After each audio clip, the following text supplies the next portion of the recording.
চট্টগ্রামের ফিশারিঘাট জেলেপাড়া বস্তিতে আগুন লেগে পুড়ে গেছে প্রায় অর্ধশত ঘর। দুপুর 1টার দিকে এই আগুন লাগে।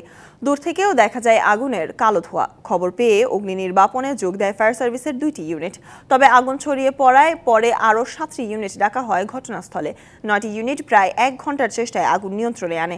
তবে কিভাবে আগুন লাগলো তা জানাতে পারেনি ফায়ার সার্ভিস। উৎসবের আমেজের মধ্যেই সব হারিয়ে বিপাকে পড়েছে পরিবারগুলো।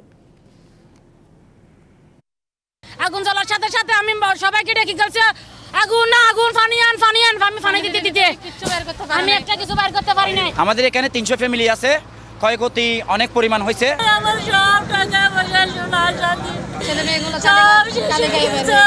অনেক চেষ্টা করছে আগুনটা নিবানোর জন্য, কিন্তু বাতাসের জন্য আগুনটার তীব্রতা বেড়ে গেছে। মোট 9টা ইউনিট আমাদের এখানে এসে জড়ো হয় এবং আমরা সাথে সাথে আগুনটাকে আমরা বস্তি একটি নির্দিষ্ট এলাকায় কনফাইন করে ফেলতে পেরেছি।